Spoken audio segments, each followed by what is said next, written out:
Good morning, everybody. Oh, okay. The interactivity is spreading around the room. Today we are going to be talking about broader perspectives on the UN of today and tomorrow. It is our conversation. So would you say hello to the person next to you? I feel this helps interactivity and also the Q&A part of the discussion. Very good. My name is Femi Oke. I am your co-moderator for the first part of this morning. It is a great honor to be here at the International Peace Institute, and also to introduce the president of the IPI, Mr. Terje Rod Larsen. Good morning.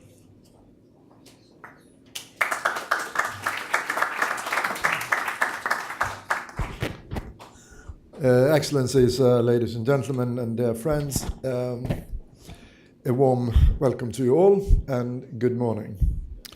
I'm a little bit sad this morning because Miro is leaving us, and I think I would like to say, Miro, that I served for more than 20 years in the UN, and I think you've been the best president of the General Assembly for all those years which I served at the UN. So we give him a hand.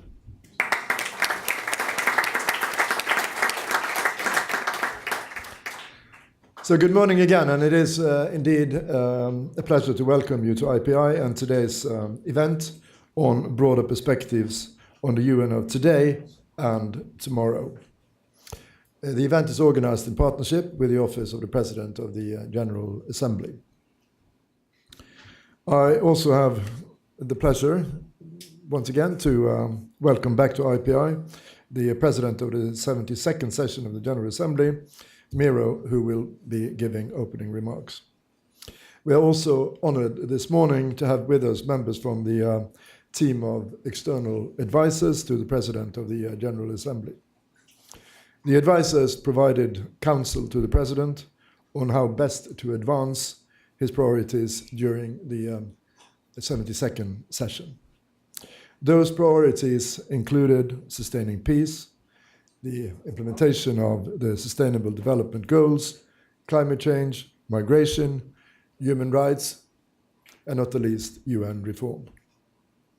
We look forward to hearing the conclusions of the advisors following their deliberations with the PGA throughout his term.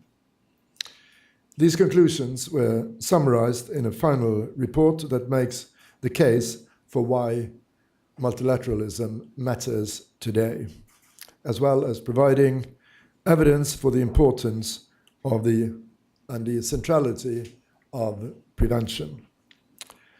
It also provides ideas for global responses to common challenges, including strengthening the role of the General Assembly and reaffirming the principles of the Charter. The report highlights the need to build upon and invest in the success of the multilateral system and what it has achieved with the 2030 Agenda for Sustainable Development and the Paris Agreement on Climate Change. There was much work done throughout the PGA's term to identify ways to realize the goals of these historical commitments, including by engaging the private sector and civil society in new and creative ways. IPI has worked together with the Office of the PGA on many issues, including peace building and sustaining peace, which the President identified as the key priorities for the 72nd session. We partnered with the Office of the PGA to organize a multi-stakeholder retreat on sustaining peace ahead of the high-level meeting on peace building and sustaining peace that was convened in April this year. In order to help to realize the goal of sustaining peace, the advisors, in their report, emphasized the necessity to have a better understanding of not only the root causes of conflict, but also, if I may say so, the root causes of peace, something we study and promote here at IPI. We are looking forward to what I do believe will be an enriching discussion today on how to sustain peace amidst the ongoing challenges facing multilateralism, as well as the future of the United Nations. And we are very fortunate to have with us today the internationally acclaimed journalist Femi Oke to moderate the first session, The Future of the Rule-Based System, Multilateralism Under Threat.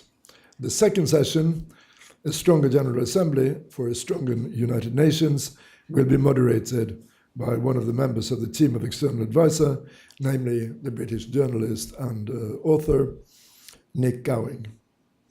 And it is now my pleasure and my honor to invite Miro, the president of the 72nd session of the General Assembly, to deliver his opening remarks. Miro, you have the floor.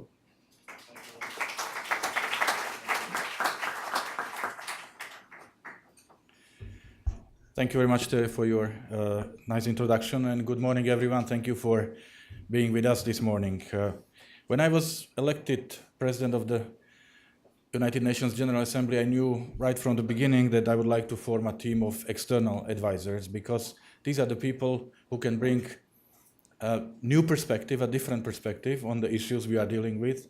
And of course, they also represent some sort of reality check on how are we doing and what we should be doing better. And I was pleased and honored that this team of accomplished personalities who know everything about the world of politics, international relations, and also the United Nations accepted to help me with this task. And we had 4 formal meetings during this session.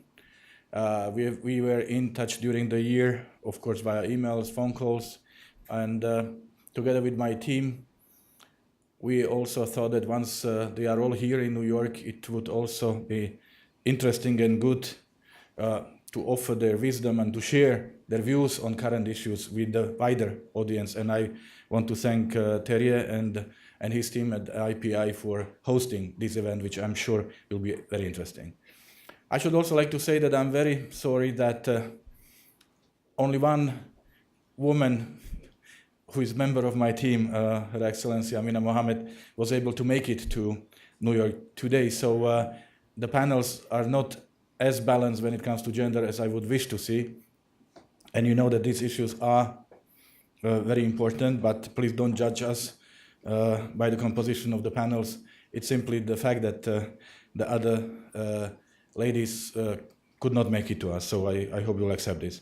Now to the theme of our first panel, The Future of a Rules-Based System, Multilateralism Under Threat. Here we had a discussion again with my team whether or not there should be a question mark at the end of the theme. But unfortunately, we concluded that there is no room for question mark, because there is no longer a question whether multilateralism is under threat. It's a sad reality, and we cannot deny it. Multilateralism is indeed under fire. I believe that when the United Nations was created in 1945, it was based around 3 main ideals. First, inclusion. That means to get rid of the caveats and restrictions of the League of Nations, and that's why we have now 193 member states of the General Assembly of the United Nations. Second, to create a system which is based on rules, and rules that would apply to everyone, no matter their size or influence. And thirdly, a system that is based on compromise and cooperation, which means that the idea was that instead of pursuing own agendas, which had, by the way, led us to 2 world wars, we could compromise and cooperate for common goals. But now, as we can see, these principles no longer seem to be universally accepted and cherished. We are seeing trends that go in the opposite direction. We see a return to bilateralism and exclusive clubs. We see an erosion of the rules-based system. And we also see that there is a failure to see that although multilateralism does require compromise, this compromise also means that we all win, while the me-first policy can, in fact, put us all in danger. So that's why there is no question mark on the theme of this first panel. Multilateralism is under threat. I can also recall the words of the German Foreign Minister Heiko Maas, who spoke to the German ambassadors conference lately. And he was, again, drawing from a book by well-known American academic Robert Kagan, that he described today's world as a free interplay of powers with changing alliances in which the strongest dictate the rules. And Heiko Maas said, and I agree with him, that we must resist this to the best of our ability. So I would like to wish this first panel to help us to find answers how to do it, what shall we do differently, what action is needed. We definitely need to think outside of the box, we need to engage, and we also need to be seeking for answers to the questions whether and how the United Nations can lead us in resisting these current trends. Do we have a proper leadership in democratic part of the world? How does the United Nations fit in with other multilateral organizations, such as, for example, World Economic Forum? And finally, are we talking enough about these issues and in the right way?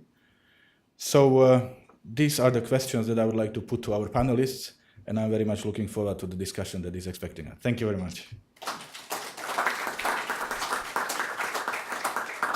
Thank you, PGA. You did my moderating for me. I made very fast notes. So, what kind of caliber of person could possibly make it to be an advisor to the President of the General Assembly?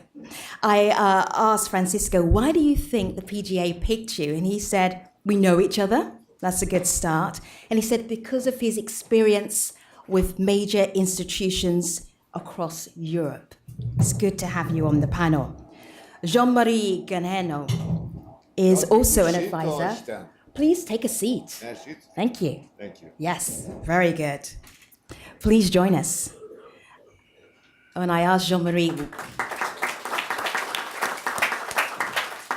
thank you, why are you on this panel of advisors? And he said, I am the longest serving peacekeeping, of head of peacekeeping, and I managed a ship and stopped it from sinking.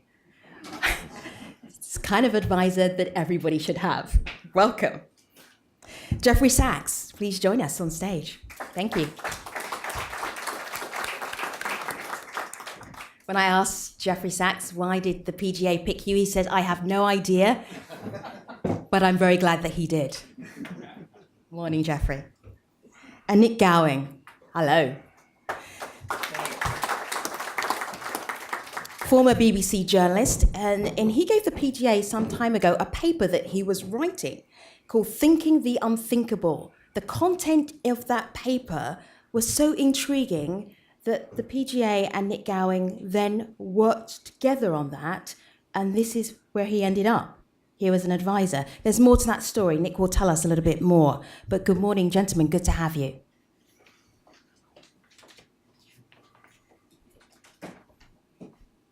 So the microphone in front of you, if you push, it is now live. I am just curious as to when you were working together, before you do your opening remarks, were you having a positive conversation about the future of multilateralism, or was it a very depressing one, Francisco?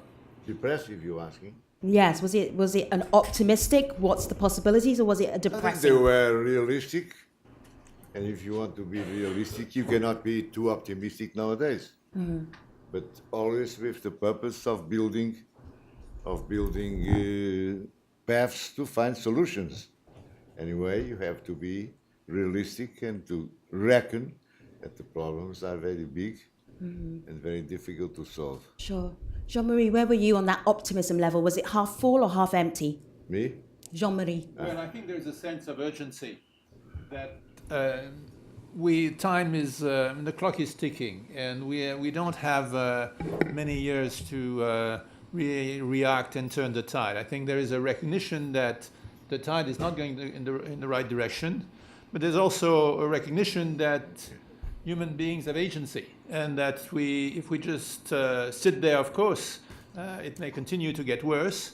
But this report, and I think all our work, is a call to action, that something can be done about it. I think that, for me, that was the spirit of the conversation. Sure. Jeff?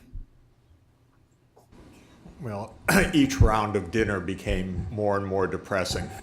And if we had had one more round, we would have just sat there sobbing, I think, rather than eating.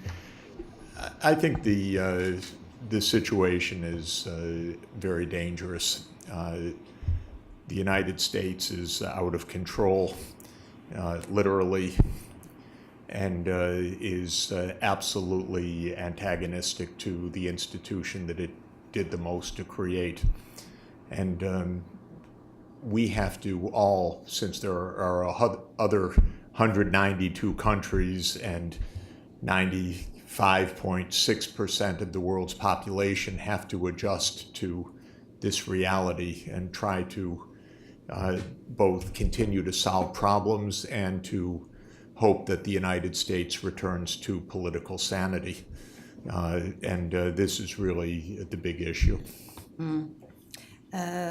Nick, just as a quick starter offer, not your opening remarks, but just in terms of positivity, where are you? Future multilateralism. I'm quite negative, but just to pick up Jeff's point, there wasn't any sobbing. It wasn't like that. It was very realistic. But remember, this started 11 months ago, and look how much more somber and sinister things have gone in the last 11 months. So while we were pragmatic with good expectations, not high expectations of where things might go, reality has taken over in a way which probably many of us were thinking.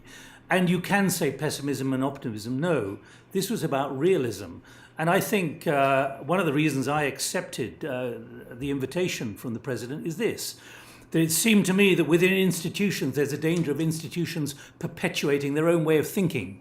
And that's why we're doing this project on thinking the unthinkable. You've got to think in a different way, because much of what is happening is simply not on the agenda. There's conformity, which is driving a certain traditionality in approaching issues which are now going backwards. And therefore, I was delighted to do this because it was very, not sobbing, it was sobering. And it became more sinister. And it's a pity in many ways that we're having to no longer continue in this role, because actually we've got a benchmark, we've got a ground line from which we can make more judgments and hopefully be taken seriously. This is about engaging, and I'm amazed that so many people have turned up at this time on a Monday morning to actually talk about this. But this is something that people are talking about behind the scenes but don't really want to talk about publicly. And I think we've now got to the point where it needs to be addressed publicly, and it needs to be addressed in a sobering way, not in a sobbing way. Jean-Marie, let's start with your opening remarks. Thank you. Well, I'll start. Jean-Marie, there's a little, push that little, there you go. I'll make 7 points. I mean, I am told the world was made in 7 days, and so to talk about the future of multilateralism in 7 points probably is about right. My first point will be a blunt one. Not to follow the fashion of the more and more violent language that we hear both in international relations and domestic relations, but because I think actually part of that violence in language is a reflection of the gap between the public, a nice, soft public discourse, and the reality, a harsh reality. So better be blunt. And so my first point is really that international organizations, they were not created, they are usually not created to save the world. They are created to further the interest of the dominant power of the day. That is the reality, and that was the reality in 1945. What was exceptional then, however, was a sense that the dominant power of the day, the United States, has a vision that could accommodate many countries around the world, and that there was a certain sincerity in the way the whole thing happened. And that's why there was acceptance of a project that was inspired by the United States. And that brings me to my second point. What happens when that power that inspired the whole construction doesn't believe anymore that the United Nations serves its interests and is at the same time losing some of its dominance, not its military dominance, but its dominance in many areas. The first point, not believing in the UN, that has happened before in the history of the UN. When you think of the Nixon years, it was a pretty rough moment for the UN. the change of the guard, the fact that the world, the balance of the world is changing, that's something fundamentally new. And that brings me to my third point, which is that in a way the result of that is a fundamental ideological crisis of the world. A crisis in the goals that we pursue. Think of all the concepts that emerge in the post-Cold War unimoment of responsibility to protect, international justice, all these issues. Today they are somewhat contested. And to be specific, R2P, what does it mean when you have a country like Syria where 500,000 people are dead? So we see the gap between lofty rhetoric and the reality of our world. What does mean justice when you see war crimes committed in a variety of countries? So that gap is profound. And you see also the gap in the rhetoric about globalization. We have been told that globalization is a wonderful thing, and it has been in some ways a wonderful thing. More people have been lifted out of poverty in the last 20 years than in the whole history of humanity. Now we are down to, and it's a huge number, but compared to what it was some years ago, 700 million very poor people, that's 700 million too many, but that's much less than in the past. So there is something good of globalization. But at the same time, for many people who see their income stagnating, they think that they have been taken for a ride. And so there is a profound distrust rising of political leaders. And so what do we do? And that's my fourth point. I think we should not give up. We should not give up because the alternative, frankly, in an age of nuclear weapons, chemical weapons, biological weapons, the alternative to a world managed on the basis of cooperation and negotiation is just catastrophic. It's in the end of climate change. It would spell the end of the planet Earth as we know it. So the alternative is catastrophic. And I would say there are reasons for hope, because the world today is a complex and connected affair. And that complexity makes it difficult to solve problems, but it also creates opportunities. And the connectivity is more visible today. So the case for cooperative policies can be made in a stronger fashion. So my last 3 points. What do we do then? I think the first point, my fifth point, is you build alliances. You build alliances of countries. And that's not so easy.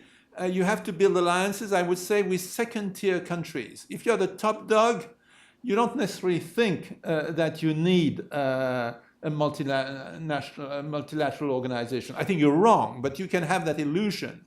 If you are in the second or third tier, you see the benefits of a rule-based order. And so there are many countries around the world who want that, but they have to be brought together. And I think it's a top priority for the present Secretary General. Second point, second element of a strategy, you open up to new actors, because the world today is not just a world of states. It's a world of corporations, it's a world of non-governmental organizations. There are a multiplicity of actors that have agency. And that's a challenge for the UN, because the UN is an organization of states. But the UN must more and more think beyond its natural clients, the states. And the third point, maybe partly tactics, partly substance. Doug Marshall once said, "I'm no secular pope." I think in today's world, with the polarization of language, it's very hard for a Secretary General to play the role of a secular pope. Let's say the way Kofi Annan could do. And so I think the role of the Secretary General in behind the scenes, pushing issues, addressing conflicts, sometimes not the first order conflict always, but second order conflicts, that's an enormous contribution to humanity. I saw it in peacekeeping myself. You don't turn countries into something, countries afflicted by conflict into something magnificent. But when you have avoided catastrophic outcomes, it's already something, and it's something very important. It's millions of lives that can be saved. And I think today the UN has to look for the long term and focus on that difficult, persistent task that will give hope to people. And I'll stop there. I see people in the audience making notes, and I see Nick taking photographs. Nick, are you tweeting right now? Not yet. Not yet, but no, not yet. Okay. But there will I'm be still- tweeting to come. I'm still struck by the number of people who come to talk about this kind of thing, and that's important. I know, gentlemen, you're thinking about your own remarks coming up, but what Jean-Marie said, did it resonate with you? Jeff?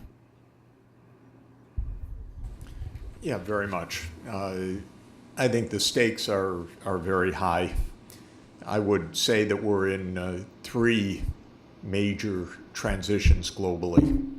One is the geopolitical transition. The United States is definitely not lost its nerve, but lost its power relatively. And that is where a lot of the neurotic state of affairs of the United States comes in, which is a self-image of a dominant country that is no longer so dominant. And this is one very dangerous phase. Second is we're in a technology transition that is profound.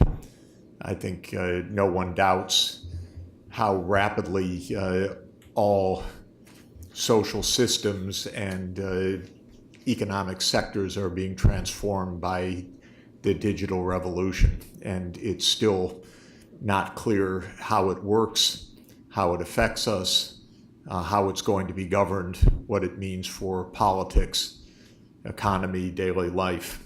And the third is the environmental transition, which is potentially catastrophic.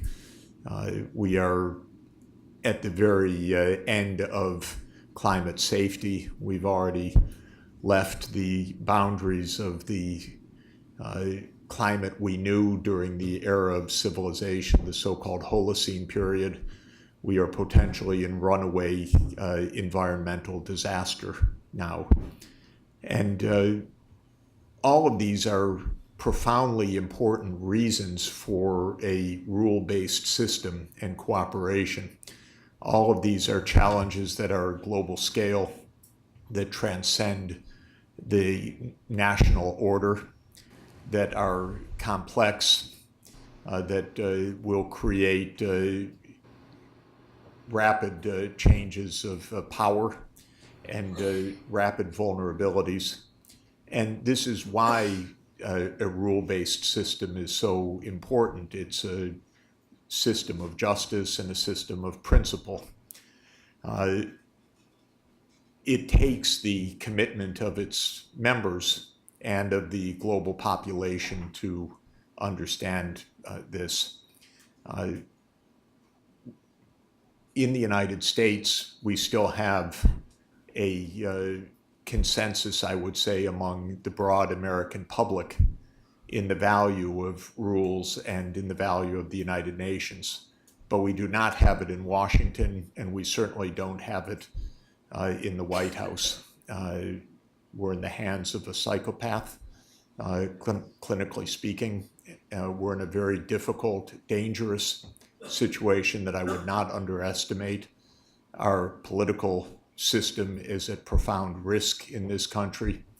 And a lot of the security apparatus has been geared towards US primacy for so long that the idea that we're in a battle with China is not foreign to the thinking in Washington. It is insane, potentially catastrophic, but it is not far from the thinking in Washington.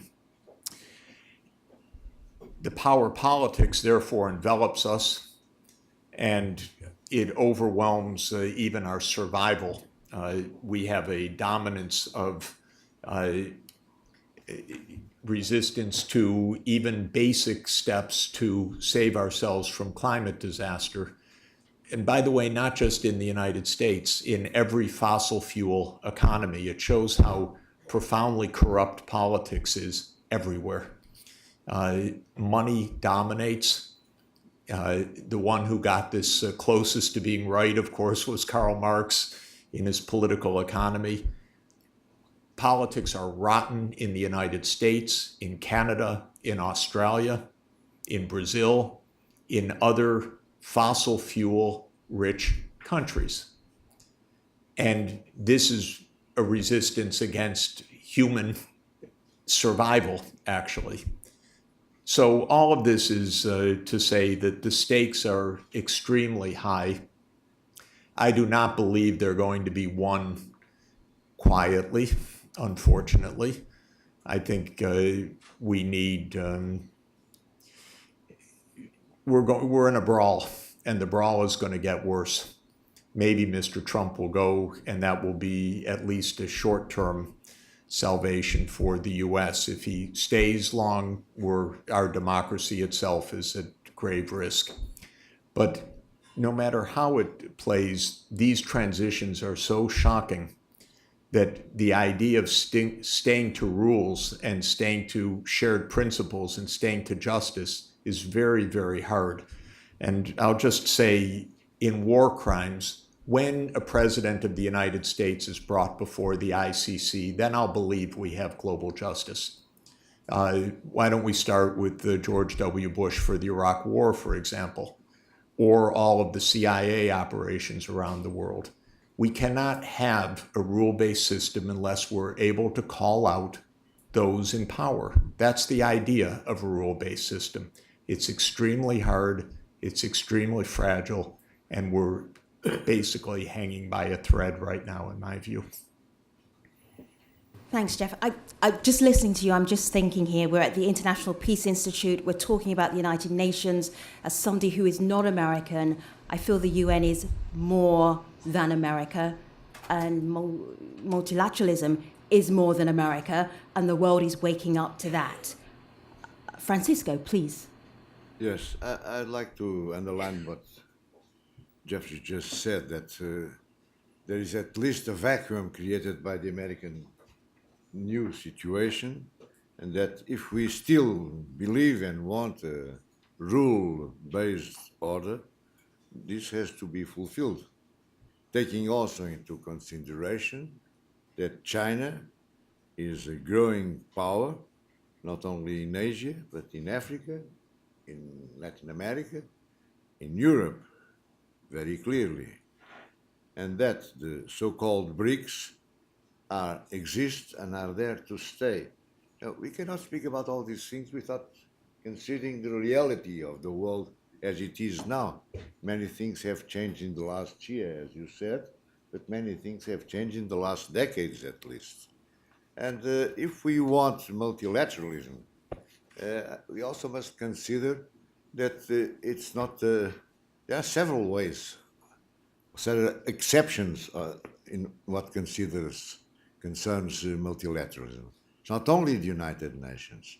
The European Union is a form of multilateralism.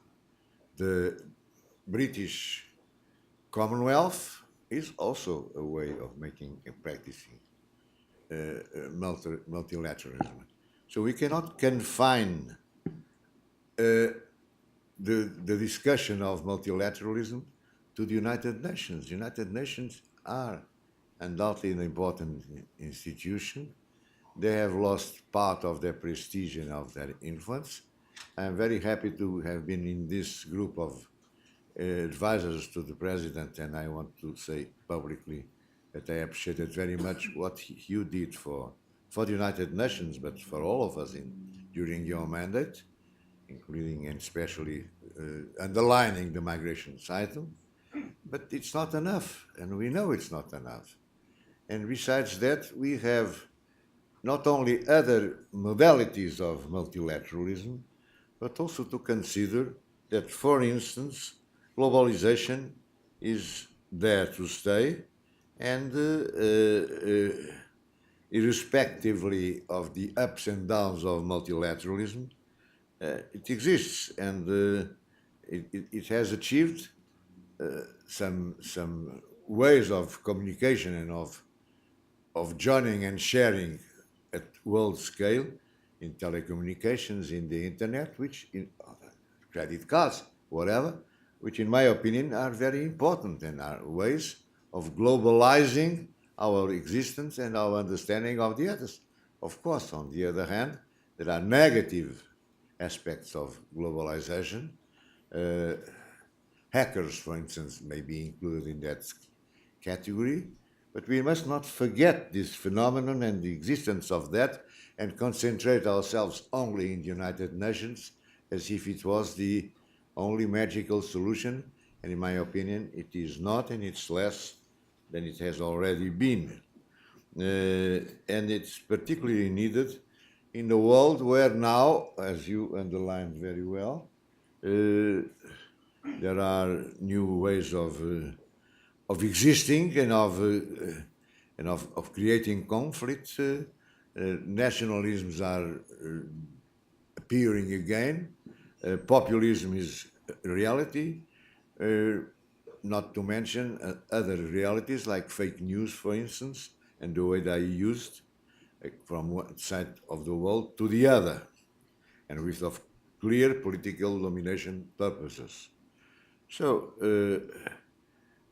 when you look at the United Nations and you think about the reforms proposed by the Secretary General, which are not very daring reforms, but which are important reforms, and the way they have been dealt with, the slowness, the downgrading to a certain extent they have been submitted to, it's difficult to believe that it's through the United Nations that we will practice the rule of law and that we will go on defending the virtues of multilateralism. So, what I hear is the United Nations may not be relevant anymore. Francisco? The United Nations may not be relevant anymore. I think they are relevant, especially because they allow, at the General Assembly precisely, that the very small have a word to say at the same level, theoretically, of course. We are all equal, but some are more equal than others. Theoretically, at least, the small country have the same rights and the same possibilities at the General Assembly to express itself and to vote. But then you have, I think we are going to discuss that in the second part, the Security Council, the veto powers and all that. Let me bring in Jeff. Jeff, go ahead. I was just wanting to react to the word relevant. It can mean two things. The UN is more important than ever. The idea of solving major problems like climate change are urgent and cannot be done other than through the United Nations. So relevant in the sense of important, I think the UN only grows in importance. More interconnectedness, more terrifying problems, more potential to do good. If by relevant you mean its power and ability, that's different. That's not exactly, you could call it relevant, but the United Nations is weak when the major powers play on their own rules, when the United States, and I'm going to continue to insist on the special danger of the United States because it is a special danger. When the United States believes it can launch wars irrespective of the UN Security Council, then the world's very dangerous and the UN is not relevant in that sense. But relevance we should take from the normative point of view. Do we need the United Nations or did it outlive its usefulness? I would say the UN as a concept, as a set of principles, as a set of interconnected treaty relations is more relevant than ever in its history. Nick. Thank you. You might wonder why I'm sitting here as someone who will be known to many of you as a former BBC presenter.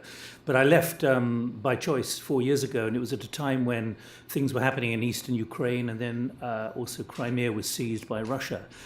And I worked on the basis that something big was going on. And I think what's interesting here for you is the fact that what started 2 or 3 years ago as a kind of sense that something big was taking place, a level of disruption, is now becoming more center stage, but it isn't quite there. And you said I would give a little more detail about why I'm sitting here, because when the president, and he still is, the foreign minister of Slovakia, I sent him a copy of our first draft of a document that I and my colleague Chris Langdon were preparing about why leaders couldn't think the unthinkable. When we came up with an enormous amount of interviewing, more than 500 very senior people giving an enormous amount of time, talking privately to us, saying they are fearful, they are overwhelmed, and they are scared by what is happening. We published that, and people wondered if we'd been smoking something, because no one believed that it was that bad. In fact, one publisher refused to publish it. They then did. And I had an email from the foreign minister saying, you're right on target. So if you like, what you're seeing here is on the platform, those who are deeply concerned and are hopefully seeing ahead of where many others are at the moment. I guess I'm really here to launch a grenade, and that's what I think I managed to do on the few occasions that we met, because there are significant conformities out there. And what I would suggest to you, and I have no allegiance to anyone now, so I can say this, that it's all very well talking about systems like migration, like financing for development in that building across the road, and in many government institutions as well. The trouble is the world is moving much faster. And what we set out to do is work out the human side of, can leaders cope with this? And what we've uncovered is deeply distressing, not depressing, distressing. Our main finding is the following, which really underpins the kind of message that many of you can go away with. This has been peer reviewed based on the data. We've been through thousands of pages of our transcripts. The conformity which gets you to the top, in many ways now disqualifies you from understanding the enormity of disruption that's underway and the implications of how to handle it. Because I put to you, and I don't want to sound offensive to anyone in the room, that the trouble is the way many at your level have got to the top is by conforming. The trouble is the way the world is going now is moving in such a different way for reasons you all know. And I don't have to mention the US president or Brexit. I can mention Hungary. Look at what's just happened in Sweden. Look at what's happening in Italy. It's not what we call populism. We call it pushbackism. It's pushback against systems. And my thought to you, which certainly we debated vigorously, is how well those who are elected or nominated by governments and the public are able to handle the enormity of what is happening. The UN is relevant if somehow it can show its relevance. And that means that there's got to be a connection between those across the road and those who serve it on behalf of governments and the feelings out there, because not just because of social media, what you're seeing is a pushback against those who don't deliver in the views of those, the majority now in many countries, who feel they've been let down. And that in its own way is critical to understanding the future and the sanctity of governance. Now, this may sound all a bit rich and so on, but that's what people at the top are telling us. But they don't know quite yet how to change the system. So we've got so far here on the 10th of September, but there's much more to do to embolden and enable. And when I heard Terje Rood-Larsen mention Robert Kagan, he's just bringing out a book called The Jungle Grows Back. And the assumption at the moment of so many people is that actually life is going to keep getting better. Everything is going to be good. And of course, economies are in pretty good shape at the moment. There's full employment in many countries, both here and in many countries in Europe. But that's not guaranteed for the reasons that Jeff has put on the agenda with AI and algorithms and the end of work as we know it. The end of it in a way which is far faster than anyone might assume. The jungle growing back. You've got Francis Fukuyama saying there's a new kind of democracy. There's a democracy which is now voting for very different kinds of leaders. And my concern is that those across the road and those nominated to serve across the road, in the end, are working within an old framework, that conformity. And the conformity may have been appropriate when organizations have developed, but the world is now moving so, if I may put it, damn fast, that the systems are way behind the ability to cope with it.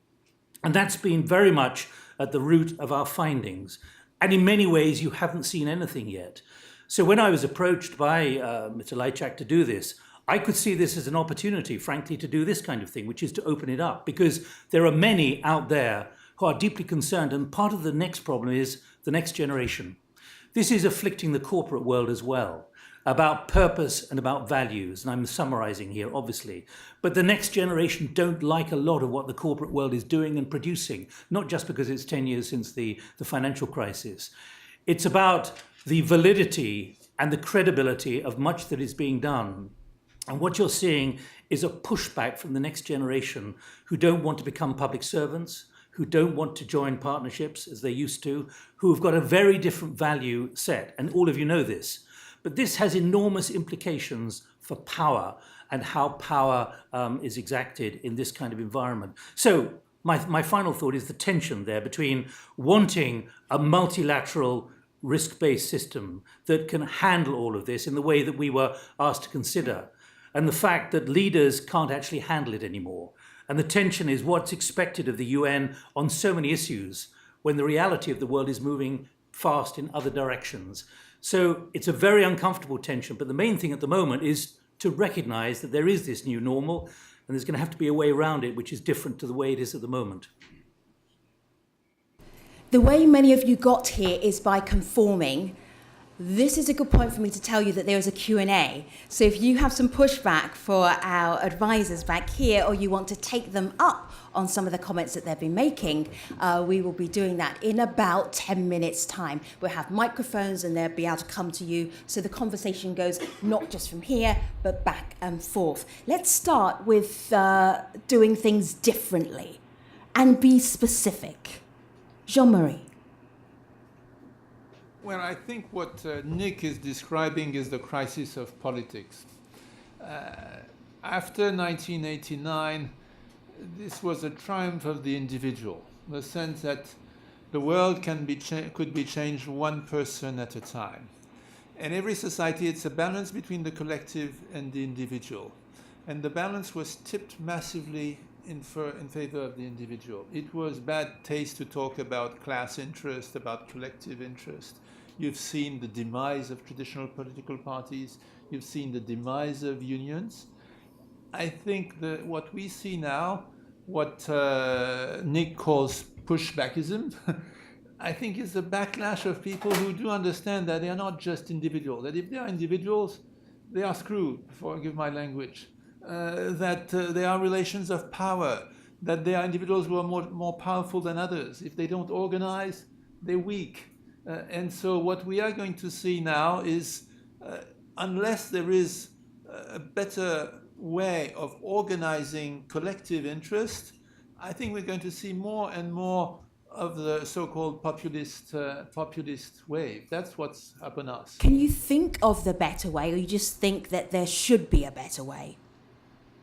I think there is a better way, and the better way is to recognize, for instance, everybody recognizes today that inequality is a massive issue, that the progress is benefiting the happy few, the 1% or the 0.1%, while the mass of people are not benefiting from it.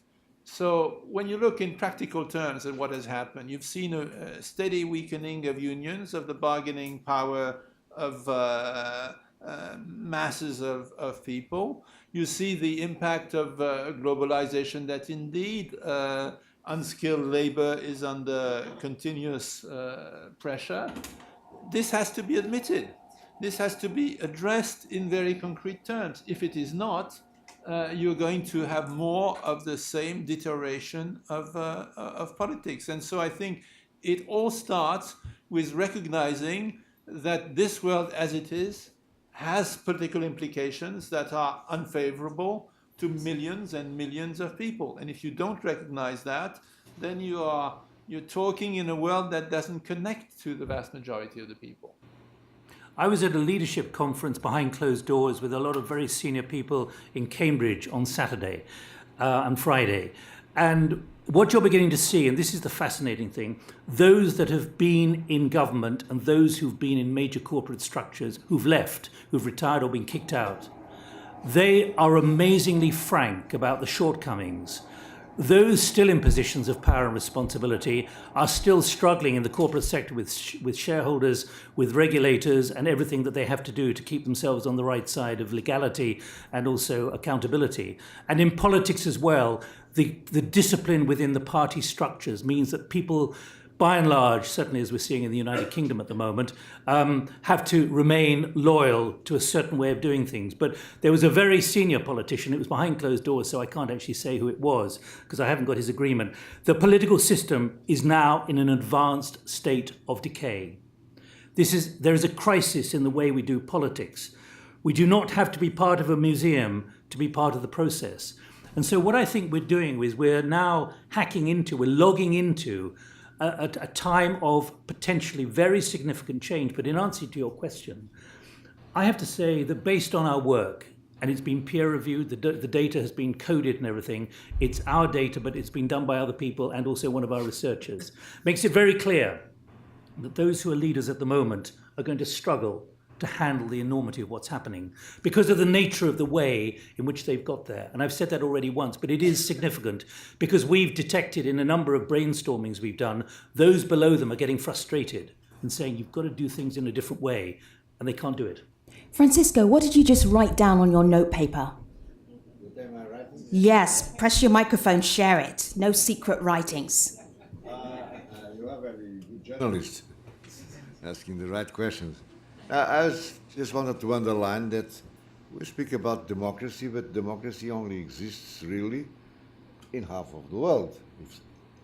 Because there are many, many countries where we cannot say that the individual rights that characterize democracy, freedom of expression, freedom of information, possibility of creating political parties, etc., exists. So sometimes we put everything in the same basket, and it should not be done. Then I was writing that there are new globalitarian powers which are not political powers, are economic and financial powers that cover the world. They don't cover regions, they cover the world. They negotiate with the political power. They are not elected, of course. And these realities exist nowadays. We cannot just say, let's put that apart, it's a different problem. It's the problem, in my opinion. And then I think that there is a trend to glorify meritocracy and to criticize democracy. I think it's a very dangerous trend, but that democracy to survive and to be more active. Somebody quoted Fukuyama sometime. Well, Fukuyama was totally wrong in his essential and first prediction, as you know. Democracy to be alive, to be strong, to justify itself, has to fight against populisms, against the new nationalism that have been mentioned already here very well. And I don't think that we can isolate all these problems as if they were different problems and each had a solution, because they are all, everything is in the same basket, although most of these problems have to be separated. And finally, I'd like to underline that what we call it this in Portugal, the civil society has a bigger role to play. By civil society, I mean institutions privately created, like associations to help the people who are ill or who are old, like the Red Cross, if you want, in an international basis, that are independent from the governments and that have a very important role to play if we want to stabilize something close to democracy and not something based in meritocracy, with all the dangers that meritocracy has for the exercise of freedom. As I lived in a country where we had a very long dictatorship and I fought against it, for me, this part of the preserving freedom is and will be very important. So maybe I'm exaggerating and people are not considering freedom anymore as important, but really, for me, people cannot be themselves, cannot be exercise their own rights if their freedom does not exist. So remember, I asked you about how do you do things differently and be specific. Jean-Marie, what did you want to add? Go ahead. Well, I think democracy has been reduced to a process, a way of allocating power. You have a majority of votes, you are in power. And of course, there's a good side to that, is that when you are unhappy with your leaders, you can kick them out. But this is not democracy. This is just a small part of it. The question of what is a good life? What is a good government? What are the values that should drive us? That is conveniently put aside. Now, you have the nationalist parties, you have a whole set of now political movements that are on the rise because precisely they address the question of values. We disagree with their values, but they fight on the terrain of values. And on the other side, there's only the word democracy, rule of law. Rule of law for what?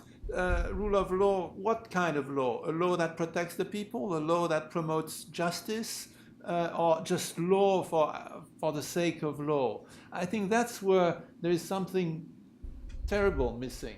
There's a sense that we are fighting what is a surge of values with the technocratic defense of a technical process. That is a losing battle. If you don't fight on the terrain of values, you're going to lose. And I think now that's, in a way, the big challenge of leadership today, is to fight for values. That is what's missing, in my view. Jeff, I also want you to take us forward and talk about action, because you're so clear on what the problem is. I'm really curious about action, but I know you want to say something first, and I also want to dispatch the microphones. So stand up if you have a microphone. Stand up, make yourself known. Don't be shy.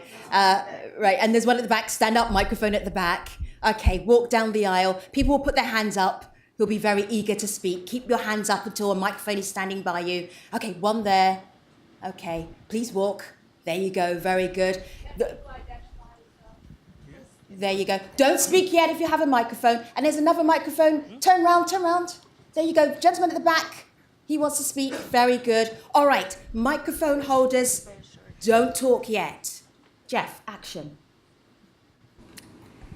I want to speak in favor of technocracy and expertise, and actually disagree somewhat with what's been said. Our problems are complex.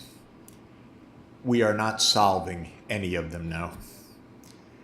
Take a problem like the energy transformation, which was agreed in the Paris Climate Agreement. This is to a very significant extent a technical problem first, not only because there are important vested interests. This is not a values problem. This is a problem of how renewable energy works, how it's distributed, what it costs, where it can be mobilized, when battery-operated vehicles will be available. Our politicians, of course, almost by definition, are ignorant of this and are representing interests, especially powerful interests.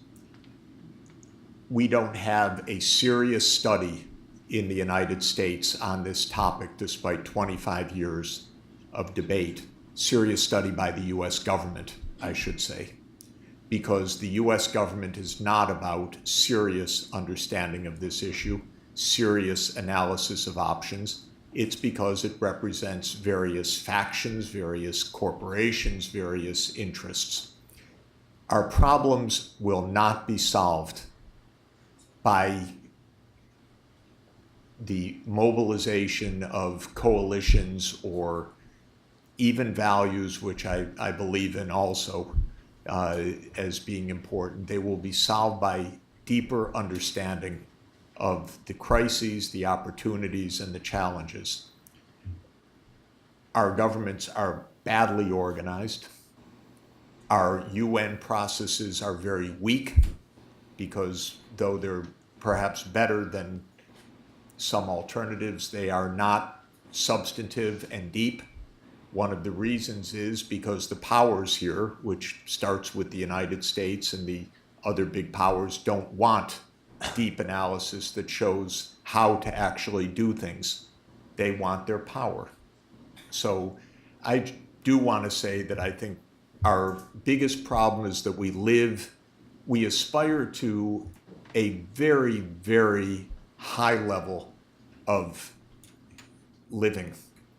And if you want to understand how the world lives at a high level, it depends on highly complex systems. And those highly complex systems need management and, of course, democratic oversight. But they need expertise. We have banished the expertise.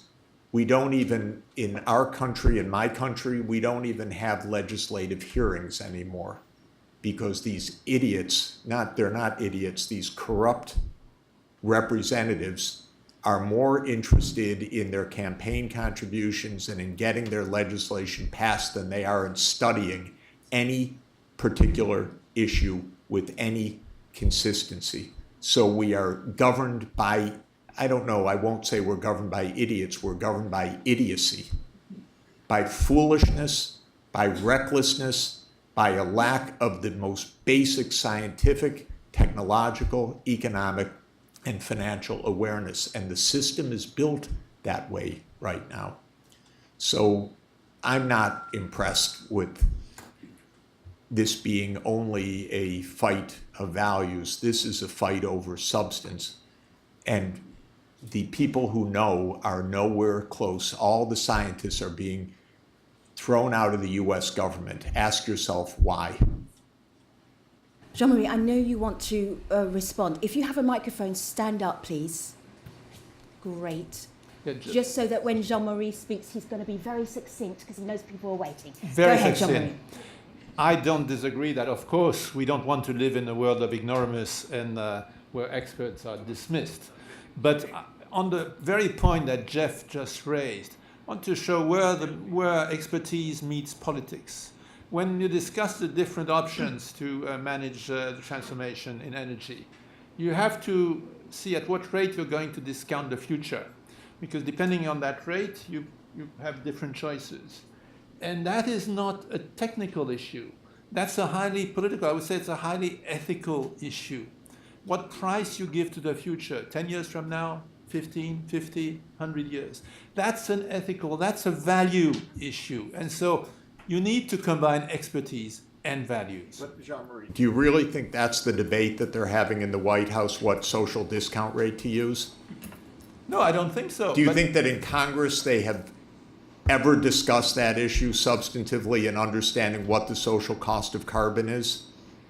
I tell you, they are not interested in the merest analytical process at all. So Jeffrey because the and Koch Jean-Marie, I hear you both. I live in the Koch States. brothers are the biggest financiers of our Congress. I hear you. There's a huge political thrust to your debate and your argument. I hear you. Anyone who lives in the States understands you. I'm also thinking about the global South. This conversation is very global North. I want to open it up. Good morning, sir. Stand up. Tell us who you are. Hello. Hi. My name is S.P. Kormakar. I'm from the International Committee for Peace and Reconciliation associated with the ECOSOC. My question is directed to Professor Sachs. It seems to me you are giving a very gloomy picture of the future of USA, and you are attributing some of the blames to the existing leadership. My question is that the leadership came to power not by military coup, they came by democratically. So some of the philosophy of the present president were known to the people. Still they elected him knowingly. And it in all probability seems he may be elected again. Do you blame or one individual, or blame the people, those who elect him? If you are worried about the future, you have to educate the people, not the few leaders. Thank Seek you. your response. Thank you. Good question. Sure, it's a complicated question. Trump won 27% of the vote. What does it prove? What does it mean? It means very little. And it certainly had almost nothing to do with the issues we're discussing, because the substantive positions of the American people in broad majority are not on Trump's side. So we have a massive set of failures, without question. We don't even know exactly why he got elected also. We're going to wait for Mueller's investigation for that as well. But he did not win the popular vote. Half the country did not vote. He got 27% of the vote, less than his opponent.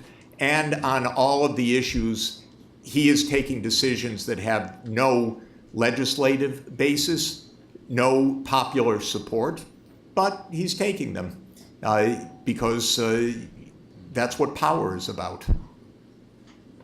Yes, sir, at the back. Sure. Sorry. Thanks a lot. Matthew Lee, Inner City Press. I think I have questions for Mr. Guénaud and Mr. Sachs, and it has to do with the UN itself and its relevance or even credibility. This has to do with issues that have been taking place at the UN for some time. For example, that of sexual abuse by peacekeepers and the inability to hold them accountable. This is something that as a journalist, I get people all over the world write in and say, what's happening with the UN? The same thing would be true of the cholera in Haiti, the failure to recompense people, failure to have simple content-neutral media access rules, failure to even deal with sexual harassment in the UN system in a way better than corporate America or corporations elsewhere.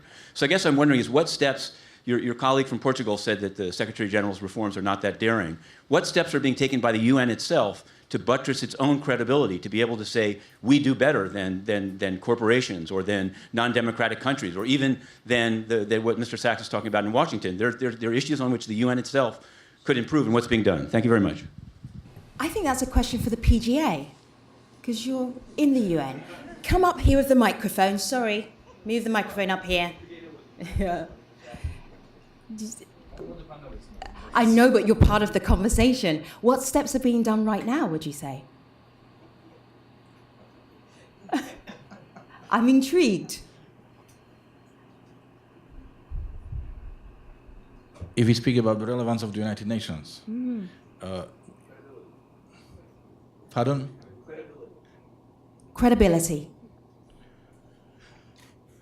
There is all the goodwill on the side of the United Nations. The organization can go as far as the member states are willing to let it go. And our credibility is, of course, by the good intentions. And United Nations is dealing with the noble idea. When the Universal Declaration of Human Rights was adopted by the General Assembly, and most lately the Sustainable Development Agenda, which is a transforming agenda for this planet, was adopted by the United Nations, by the General Assembly. So no one can suspect that there is not enough goodwill and credibility, but it's the member states who implement the decisions. So we need to ask what's the level of commitment, what's the level of honesty when it comes to deliver on what has been agreed here in the General Assembly Hall. Thank you. Let's reassign the microphone. So put your hand up if you wanted to ask a question, and let's get a microphone there. Turn round. Just give it to someone who's got their hand up. There you go. Very good. Very good. Nick, I know you wanted to add something. Go ahead. Yeah, I want to... Let me put a couple of thoughts in, and I'm really parachuting stuff in from our research here. But there's one wonderful phrase which Jeff Mulgan, who used to work at number 10 Downing Street, who now is the chief executive of NESTA, which is the National Endowment for Science, Technology and the Arts, really wise on this. He said, what is now happening with leadership is it's held back by zombie orthodoxies. Zombie orthodoxies, thinking the way it's been is the way it's going to be, and that's the way you need to adjust your mindset. That is out of touch now with the new reality. And secondly, again, to put it on the agenda, I'm going to quote Chris Donnelly here, who's the director of the Institute for Statecraft in London, who has it, in our view, exactly where it should be at the moment. The rate of change we're going through at the moment is comparable to what happens in wartime. We have change at war rates, yet we think we're at peace. The global pace of change is overcoming the capacity of national and international institutions. So for the time remaining this morning, overcoming the capacity of institutions. It's all very well getting stuck in the weeds in a kind of traditional conformist way, but overcoming the capacity to handle, particularly when it comes to so many clear new national agendas which are being faced at multinational level in the United Nations. Stand up. Stand up if you have the microphone. Great. Hello. Hello, my name is Ana Sofia Fernandes. So we talked about a crisis of politics, and in this crisis of politics, we have a profound distrust of the public in the press. So my question is for Mr. Francisco Pinto Balsemão. As you had a major role in creating and developing free press in Portugal, how do you think we can reconcile the public and the press? And by public, I mean, of course, not really the people present in this room, but more the people that are outreach now and that then end up believing, let's say, politicians. So how do you think we can, make them reconnect and make them believe again that the press is not lying to them? Thank you. If I understood, you asked me how can we reconciliate the existence and the functions in which we believe that the media, the press, should function, and what's happening now. No? How can we reconcile the press and make the press a believable actor? Okay, credibility for the press. How do you make the press a believable actor? Credible. The press. Credibility of the press. Yes. Okay. Well, I believe that what's happening with the use of the social media for fake news and for all that, we know what Cambridge Analytica and so whatever else. Probably if Cambridge Analytica did not exist, Brexit would not have happened. Maybe, I don't know, you can tell me what you think. And maybe Trump would not have won the election. So it's as important in history as that. And the press, the media, have not been able to face that wave that is expanding, through which people also are wanting to read things in which they want to believe, irrespectively of those things being, those facts being true. I think that it went to such a point, the pendulum went now to such a point, that many people are reckoning that they need true professional journalism, fulfilling the rules of journalism, being sanctioned in case they don't accomplish, they don't obey to those rules, and that will have a good and positive effect in separating what is rotten and not true to what is on principle acceptable and people should believe in and can believe in. If there is still time for that, because most of the serious media are now in trouble, as you know. It's not only the newspapers, it's also televisions, it's also radios, and they are not also being able to compensate their losses on paper, on newsprint, and even on television, to compensate those losses with making more money in the digital information and communication, then we will be, I believe, endangered more and more by the possibility of fake news circulating with no possible control. I hope, however, that we will be able to find a way, and it's also, of course, important to underline that a media company must make money to be independent. If it doesn't make money, it will appeal to somebody, being it a group of private interests or a government or whatever, to pay for its existence, and then its independence is gone. I believe, but of course I am suspicious here, and you too, that more and more our role is becoming important and relevant, and I believe and hope that this role will be preserved. As someone who worked in the media for a significant number of decades, I would say your framing is rather one-dimensional. There are a significant number of nations now who are determined to distort the media environment in ways where they're putting vast amounts of money into it. And I'm not going to go into details at the moment, it'll take too long. But there is clear evidence that, quite apart from what happened in the American election 2 years ago, that there are other things at work here which are, and I'm astonished, I work for 2 traditional broadcasters in the United Kingdom. I'm amazed now that there are those in the United Kingdom who would prefer to get their news from somewhere else, including from state-backed platforms which are beaming via satellite, as opposed to believing, say, the BBC or ITN or Sky. That's a serious, serious development. In other words, what do people want to consume as opposed to what they should consume? And much of the Brexit debate was based on distorted claims which no one really wanted to accept the challenges that were being made.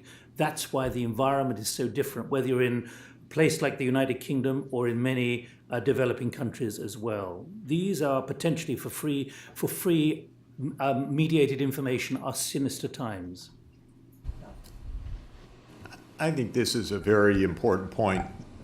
The reason why we have the fake news issue is about power. It's not that the BBC suddenly became a dishonest source of news, or that the New York Times or others became a dishonest source of news. We have a pathologically lying president doing everything he can to undermine the media for a reason. We have Rupert Murdoch, absolutely destructive in the English-speaking world for very clear reasons. We have other outlets doing the same. This is part of a power struggle. It's not about, and we should understand it, it doesn't necessarily solve the problem, but demagogues have been able to create propaganda and tell big lies for as long as there has been mass media. And now they have more ways to do it. And so what we're experiencing here is an assault on freedom by Trump and what he represents, and by other powerful interests. It's very dangerous. It doesn't give an answer how to combat it except to understand it first, that it is not, it's an attempt to discredit professional journalism. And unfortunately, it has a lot of success because propaganda has a lot of success, not because of the failures of professional journalism. Let me just get the last 2 questions. So stand up if you have a microphone, if you're holding the microphone. Is anyone else holding a microphone? Okay, your question is? I'm speaking on behalf of a Facebook viewer, Rafael Goncalves Mareto. In the revision of the UN peacebuilding architecture, when the UN uses the term people-centered versus state-centered approaches, do you think that these terms are divisive? And do they dissociate the state from its citizens and vice versa? Thank you. And the other question was? Hi, my name is Shamina de Gonzaga.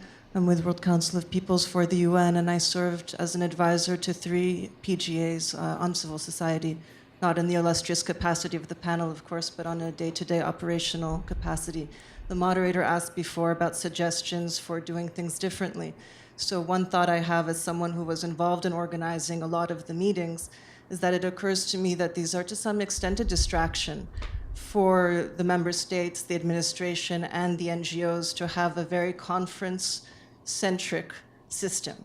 A lot of resources, a lot of publicity goes into these moments, and not as much into implementation and monitoring of progress. The PGA himself made allusion to the SDGs and the 2030 Agenda. There are many disparate efforts, but generally lacking in organization and resources. And if you look at the high-level political forum, the voluntary national reviews and their gap compared to real progress on the ground, I think that that's a huge area where real progress could be made, considering that there is some goodwill, as was also mentioned. Thank you so much. Thank you for your suggestion. So very quickly, people-centered versus state-centered, and thank you, Facebook, for following and watching. Are those two phrases, one's better than the other? Are they conflicting with each other? Who wants to take that? Nick. I don't actually. I need to think about that. I'm not sure I've got an answer yet. Jean-Marie. Well, I think that tension has existed since the creation of the UN. It says we the people, but it's an organization of states. And there are states who are concerned about their people and states who are not that much concerned about their people. Now, you see that state sovereignty is still a very powerful thing that try to get a visa in some countries is not so easy.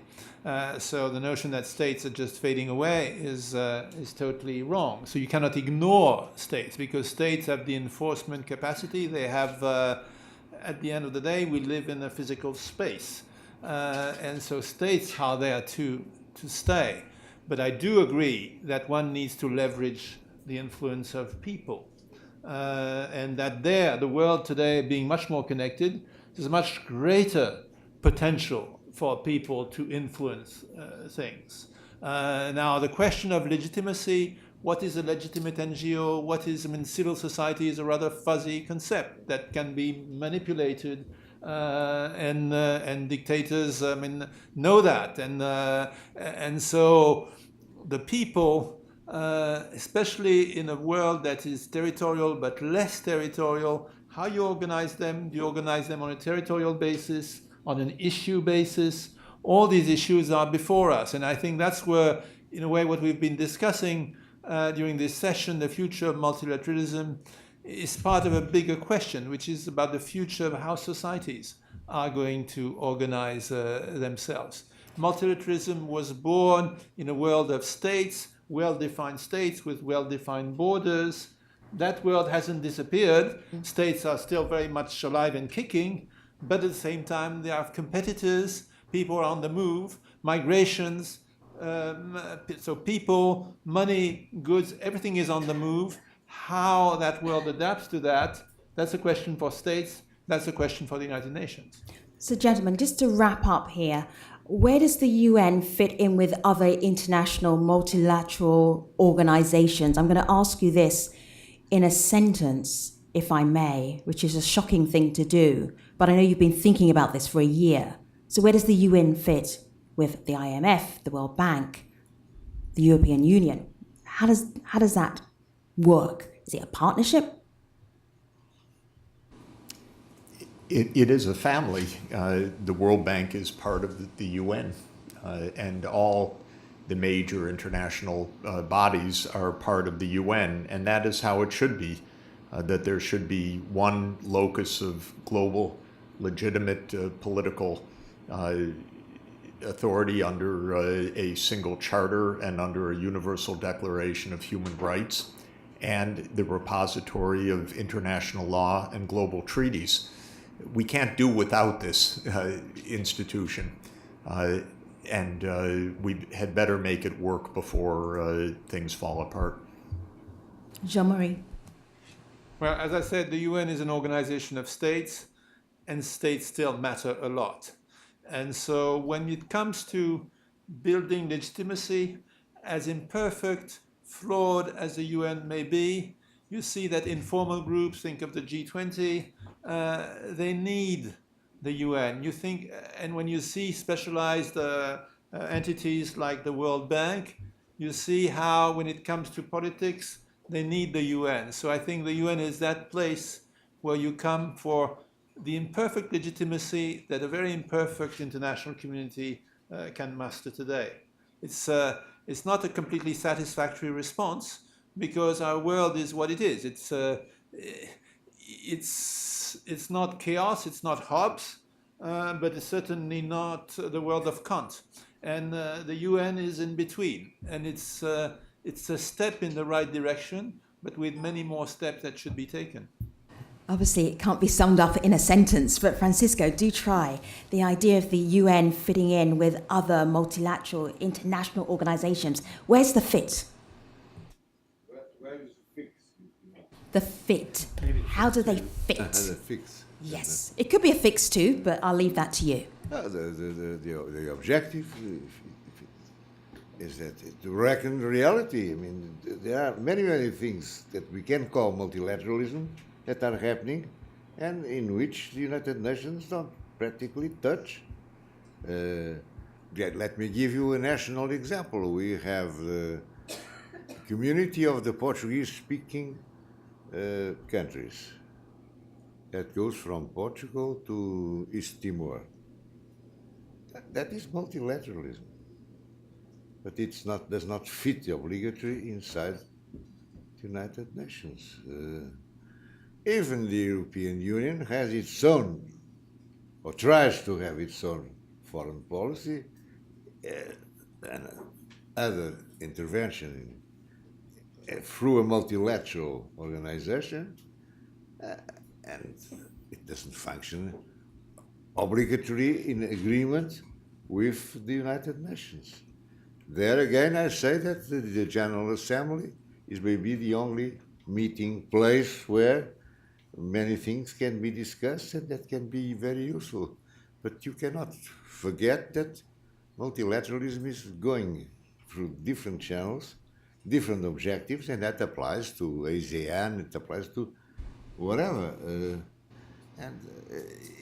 If we forget that, as far as I understood, the problem of the veto power at the national security, at the Security Council of the United Nations has not been mentioned once here until now. Is it possible to discuss the rule of law, multilateralism, without mentioning at least the rule of law inside the United Nations Security Council? I'll leave the question. The next panel, a stronger General Assembly for a stronger United Nations.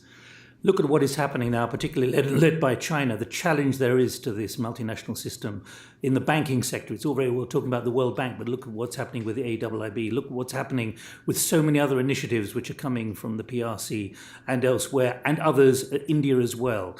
So I don't think it can be taken for granted. I don't think it can be taken for granted, particularly if one or two nations begin to withdraw significant levels of funding, which will act as a kind of a massive implosion at very short notice. One of the things we discussed was finance for development, how you have to go around begging for money for development. That is something which is going to become potentially existential. I don't want to be pessimistic, but I want to pick up finally on that word gloomy. I hope you don't go away feeling gloomy from this. This is about being realistic, and that's what good politics is about. It's what good corporate management is about. And you need to go away from this feeling, actually, you can thrive on this. The problem, I think, is, and this is what we discussed at length several times, is most minds have yet to get to that point of realizing the enormity of change. But it's the speed at which it's happening. It's not pleasantly, comfortably incremental and prescriptive. It's happening beyond the ability to shape it. And let me just finally leave you with one thought about how significant this is. And it's coming from Joe Kaiser, who is the president and chief executive of Siemens. He, as a leading industrialist, not a politician, is saying the following and has to make these judgments compared to what's happening to GE. He's gone public and said, if we get this right, nearly 10 billion people will benefit by the year 2050, but this is the most important point. To be saying this publicly is extraordinary. If we get it wrong, societies will be divided into winners and losers. Social unrest and anarchy will arise. The glue that holds societies and communities together will disintegrate, and citizens will no longer believe the governments are able to fulfill their purpose of enforcing the rule of law and providing security. So it's all very well having a national security advisor within member nations, but isn't it actually a national stability advisor? You may think I'm being gloomy, but this is actually now coming from those behind the scenes who are realizing that big things can change very quickly and in very ominous ways. The next panel begins in 10 minutes. We have refreshments outside. It'll be a good time to decompress. One more thing for me to do before I hand over to your next moderator for the second half of the morning is to say, ladies and gentlemen, please thank your panel.